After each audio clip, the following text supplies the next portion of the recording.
Amazing grace, how sweet the The sound singing stopped everything.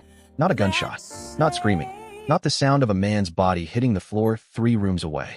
What stopped Ryu Songjin cold, what made him go completely, dangerously still in the middle of a hallway at 2 in the morning, was a voice. Low, soft, aching, coming from behind a locked door. He had walked that hallway 100 times tonight.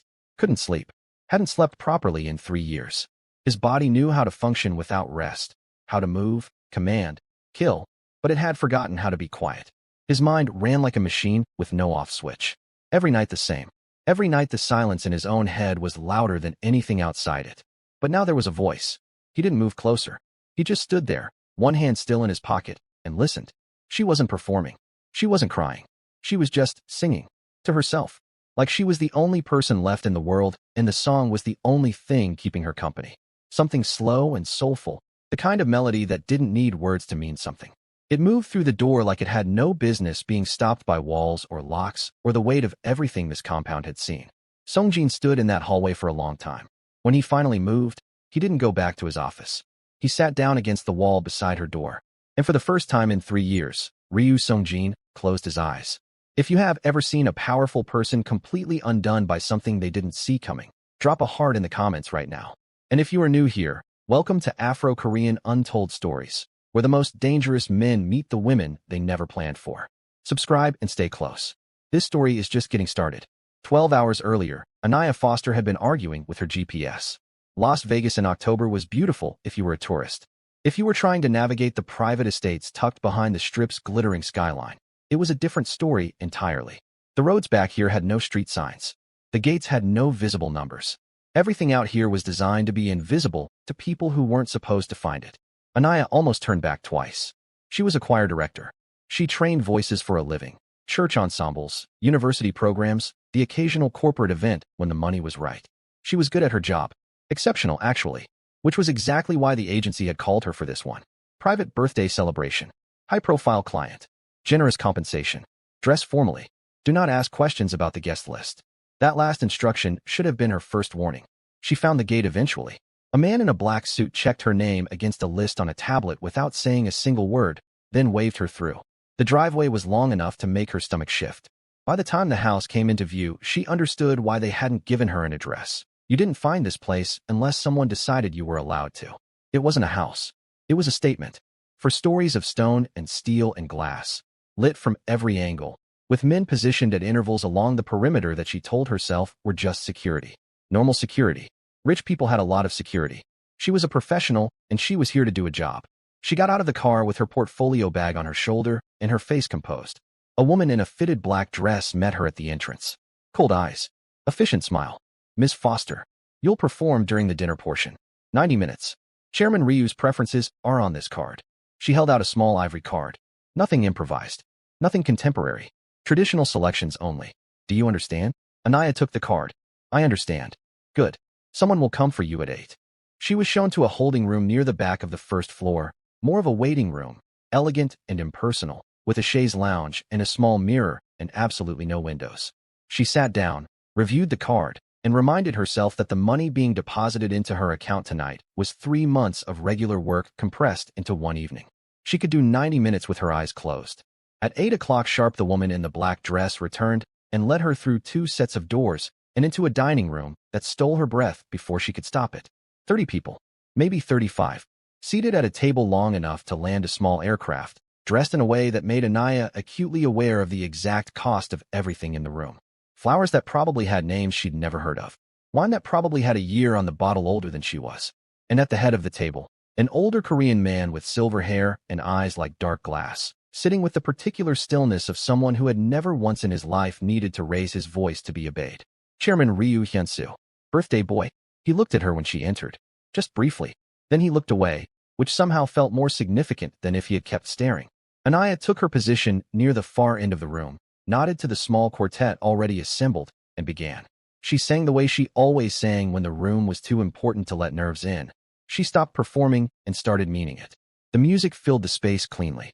She watched people settle into their seats, watched the stiffness go out of shoulders, watched conversations drop to murmurs.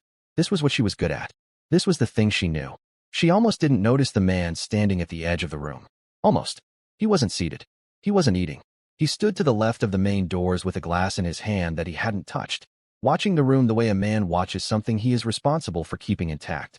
Black suit, sharp jaw, eyes that moved constantly, not nervously, but methodically, like a camera on rotation, cataloging everything.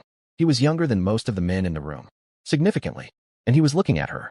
Not the way men sometimes looked at her when she performed, with appreciation, with distraction, with the harmless hunger of someone enjoying a show. He was looking at her the way you look at a variable in an equation, like he was deciding what she was and where she fit. Anaya held the note she was on, held his gaze for exactly 2 seconds, then looked back at the music. Professional. She finished the first set to quiet, genuine applause. The older woman in black appeared at her elbow and guided her back toward the waiting room. 30-minute break. Then the second set. Anaya sat down, rolled her neck, took a slow breath. That was when she heard it. Not singing. Not music. Voices. Sharp, low, urgent, coming through the wall to her left. She wasn't trying to listen. She absolutely was not trying to listen. But the wall was thin and the voices were getting louder, and one of them was saying a name repeatedly that she had a very strong feeling she was not supposed to know. Then came the sound that stopped all other sounds. One sharp crack. Then silence. Anaya sat completely still for 3 full seconds. Then, because she was not built for stillness when her body was screaming at her to move, she stood up. The door she wasn't supposed to open was slightly ajar.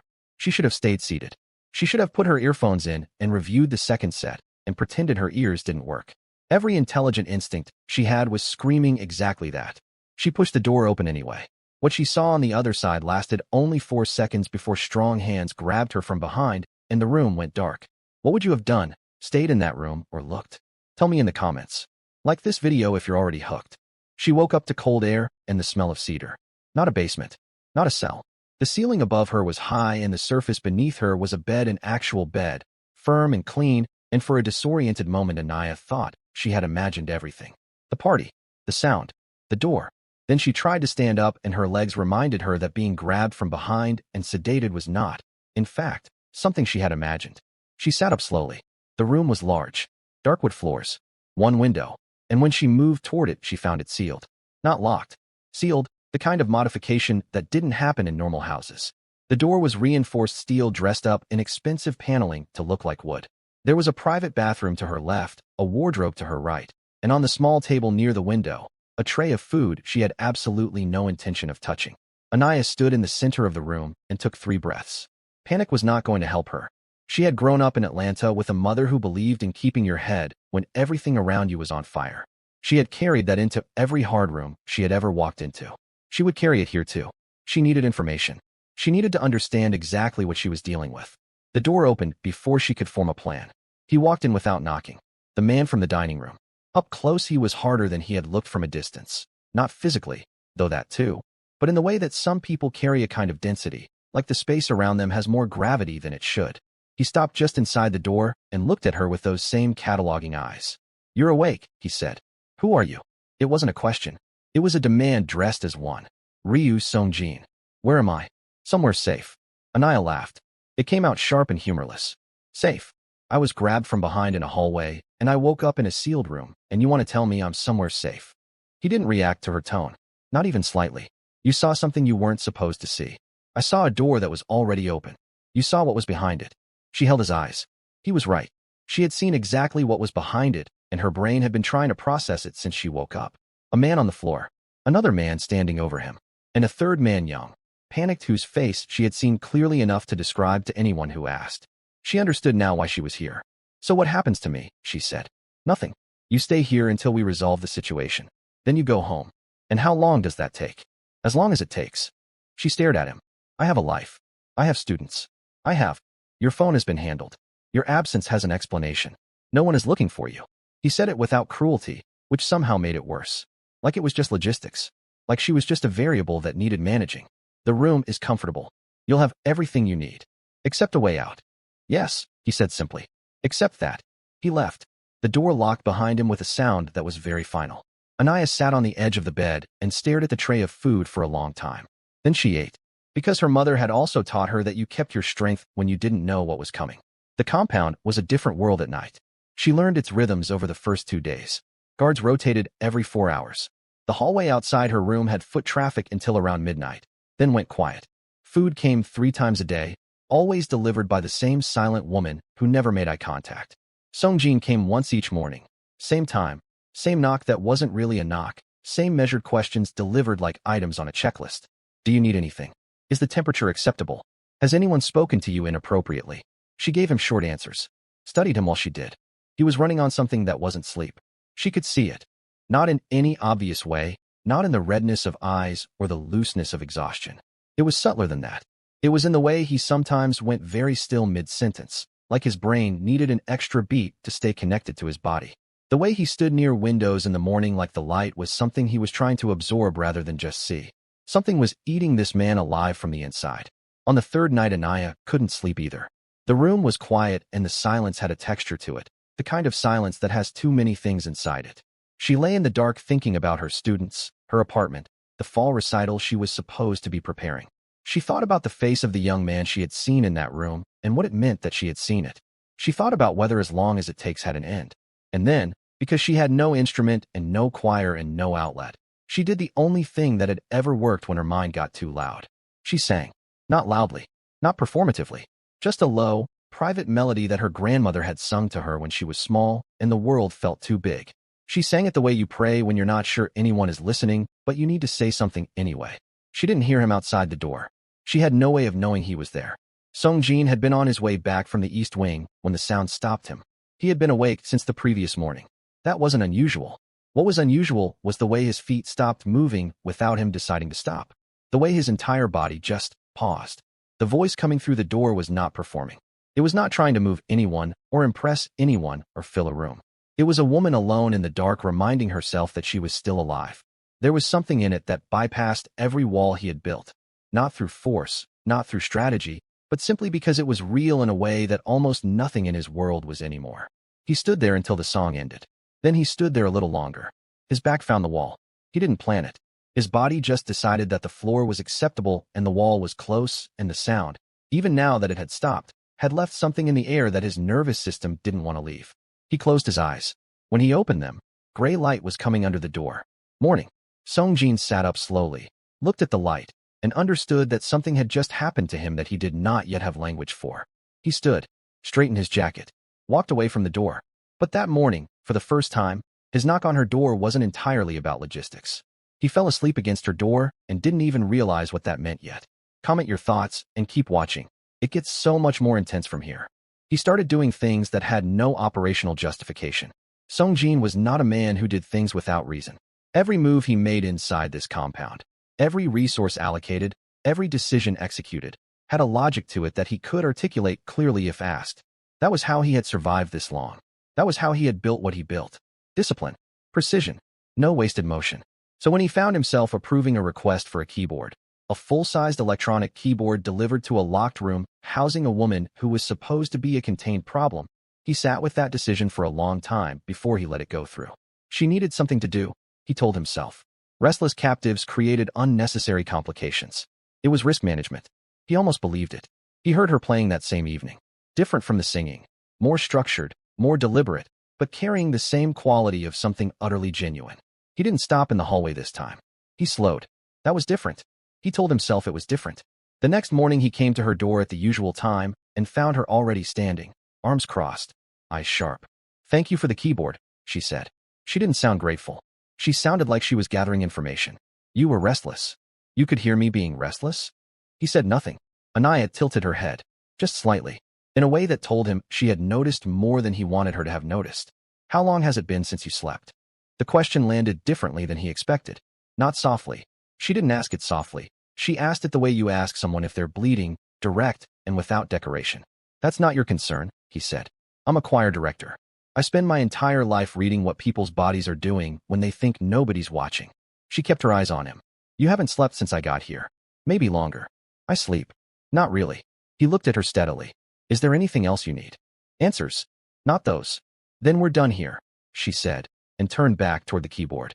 He stood in the doorway one beat longer than he needed to. His Lieutenant Choi Dae-won found him in the East Wing that afternoon with a look on his face that Songjin recognized immediately. Dae-won had been with him for 11 years. He had the particular skill of delivering bad news without flinching. The woman, Day1 said. What about her? The agency she came through. Jinho's people have been asking questions.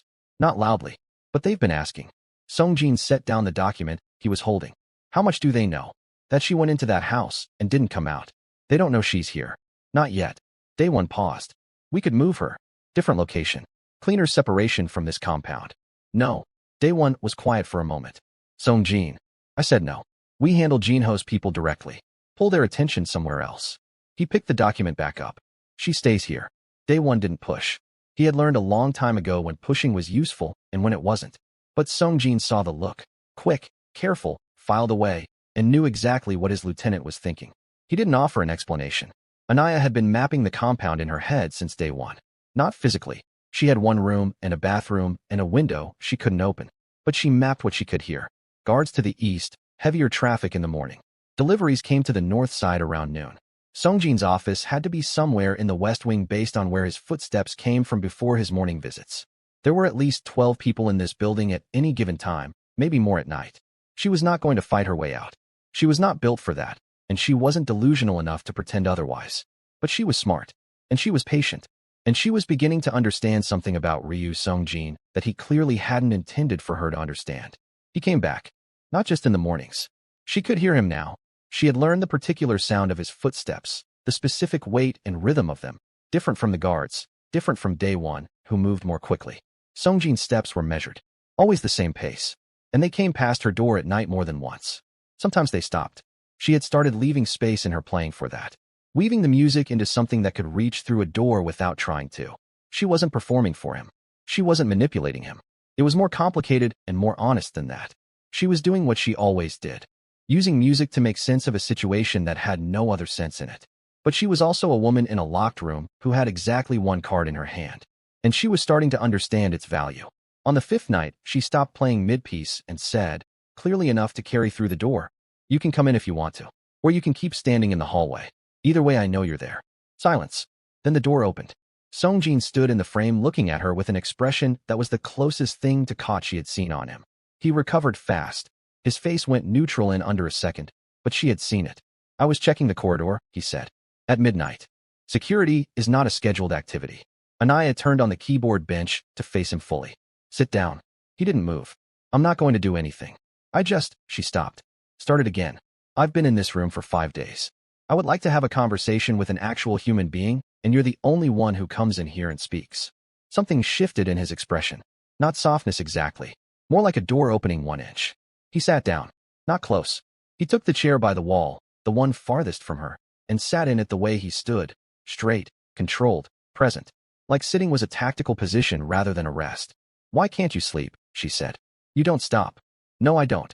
She folded her hands in her lap. "How long?" He looked at her for a long moment. Then, and she understood this was not something he did, he answered. 3 years. Anaya held that number. Let it sit between them. What happened 3 years ago? His jaw tightened. "Okay," she said quietly. "You don't have to tell me that part."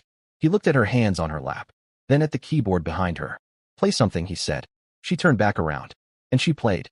He stayed for 40 minutes. When he left, he didn't say goodnight, but his footsteps in the hallway afterward were slower than she had ever heard them. He asked her to play, not to talk, not to explain, just to play. "Tell me in the comments. What does that tell you about him?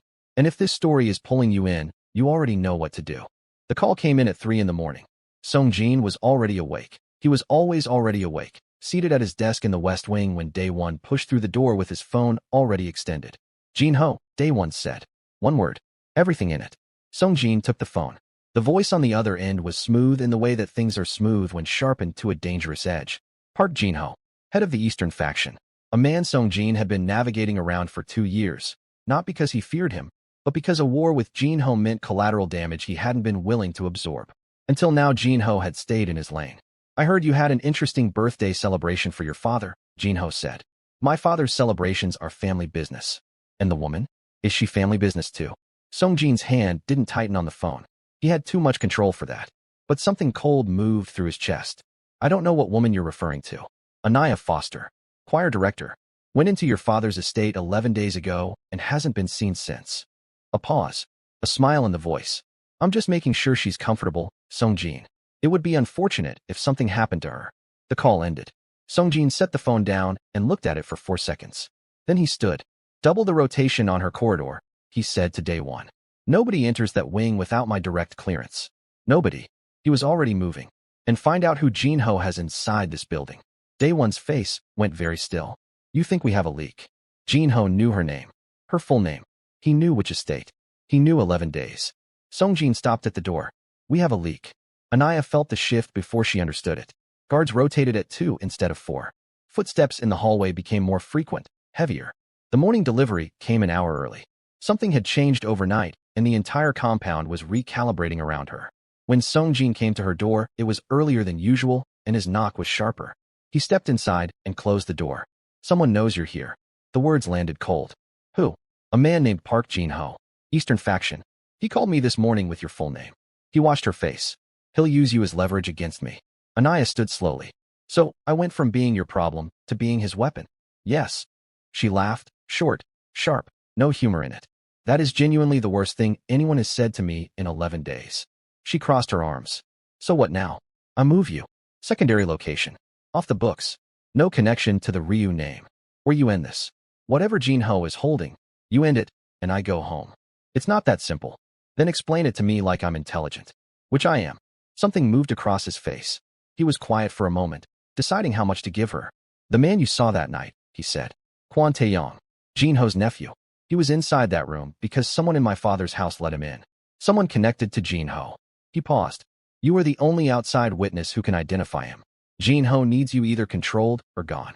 And the person who let him in, she said quietly. You already know who it is. His jaw tightened. He didn't answer, which was its own answer. She looked at him steadily. This man who hadn't slept in 3 years. Who stood outside her door at midnight and let her music reach him through a wall.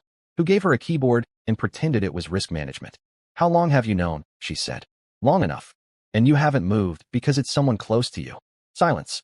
She uncrossed her arms. Moving me buys time. It doesn't solve anything. It keeps you alive while I solve it. Or, she said, softer now, you let me help. Jinho's people have never seen my face. I am completely invisible to them. Nobody on that side knows who I am. She held his gaze. Use that. The silence between them had weight. Songjin looked at her the way he had looked across that dining room the very first night, solving for her. But this time the equation had more in it. Stay in this room, he said finally. Let me handle it. He left. But he didn't tell her the idea was foolish. He didn't dismiss it. He just walked away from it. And in Ryu Songjin's language that meant he was already thinking about it. The leak was found by midnight. A young guard named Beck. 23. 2 years in the compound. His younger brother had a debt with Jinho's people that Beck had been silently bleeding money to cover for 8 months. Jinho had found the wound and pressed until Beck broke. Songjin sat across from him. Quiet. Calm. More frightening for both. Tell me everything, he said. Beck told him everything. By 2 in the morning Songjin had the full picture and a closing window. Jinho knew Anaya was here. He didn't know her exact location within the compound. He had been waiting on more detail from Beck before moving. Then Day One walked back in. Jinho's moving tonight. For men. Not coming for you. He paused. Coming for her. Songjin turned from the window. How long? 90 minutes. Maybe less. Every calculation reorganized in under 3 seconds. He walked out of the office. Down the hallway. To her door. She opened it before he knocked. Looked at his face. Understood immediately. They're coming tonight, she said. Yes. How many? 4. She didn't flinch. She straightened. What do you need me to do? Jinho just sent 4 men for Anaya. Comment what you think happens next. He had not planned to include her. The original plan was simple. Move her to the sub-level panic room. Lock it down. Let his men handle what was coming. Clean. Controlled. No variables. But she was standing in front of him with that expression that wasn't fear.